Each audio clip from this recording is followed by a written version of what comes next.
Polda Lampung mempersiapkan 2.179 personel untuk kawal malam takbiran pada Minggu 30 Maret tahun 2025. Kapolda Lampung, Inspektur Jenderal Polisi Helmi Santika mengatakan pihaknya akan menerjunkan 2.179 polisi untuk mengawal malam takbiran di Provinsi Lampung. Dirinya memerintahkan kepada Polres dan Polresta jajaran untuk mengawal malam takbiran. Ribuan personel Polri tersebut akan mengawal malam takbiran serta mengawal sholat Idul Fitri pada 1446 Hijriah, serta akan mengawal wisatawan untuk berwisata serta melakukan pengamanan di tempat belanja. Polisi melakukan pengawalan tersebut dengan harapan semoga malam takbiran agar bisa berjalan aman dan lancar. Polisi dikerahkan dalam pengamanan di seluruh area pelabuhan, baik terminal, keberangkatan, pintu masuk, hingga area parkir kendaraan.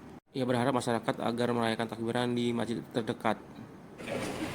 Dalam semua operasi kita menurunkan sejumlah 2.179 personil yang akan melayani masyarakat yang mudik, juga akan melayani masyarakat yang akan melaksanakan takbiran, kemudian sholat id, kemudian berwisata di tempat-tempat wisata, juga di tempat-tempat perbelanjaan.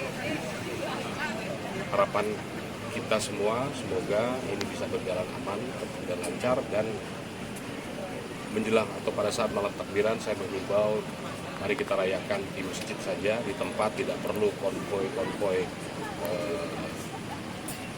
di luaran.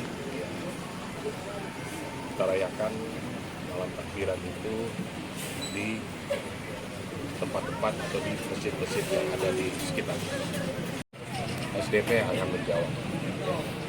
Yang jelas karena kepadatan di Merak sudah ada, sehingga mungkin polanya itu sudah dilakukan, sementara di sini mungkin karena masih landai, tapi akan lebih pas lagi untuk disampaikan oleh teman-teman Sesdif. Mohon bersabar.